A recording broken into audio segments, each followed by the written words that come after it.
एक घने जंगल के किनारे एक नन्ही सी चिड़िया अपने घोंसले में सुकून से रहती थी।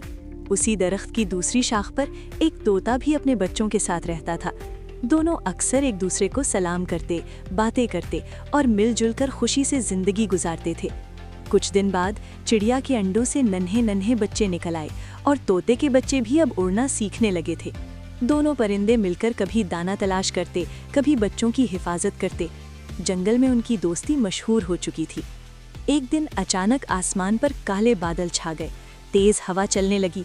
इसी दौरान एक खतरनाक सांप दरख्त पर चढ़ आया और आहिस्ता आहिस्ता चिड़िया के घोंसले की तरफ बढ़ने लगा। चिड़िया ये मंजर देखकर घबरा गई, जोर जोर से चीखने लगी, लेकिन वो इतनी कमजोर थी कि सांप का मुकाबला ना कर सकी।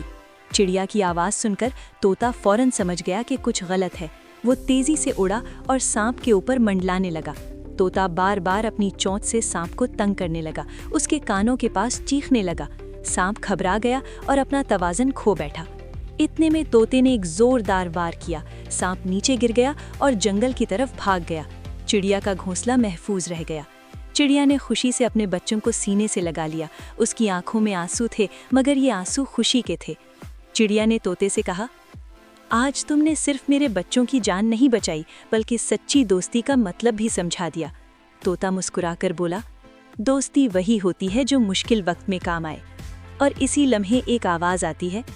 अगर आपको ऐसी सच्ची दोस्ती वाली कहानियाँ पसंद हैं तो वीडियो को लाइक करें, सब्सक्राइब करें, क्योंकि असल दोस्ती की कहानियाँ हर किसी को नहीं मिलती।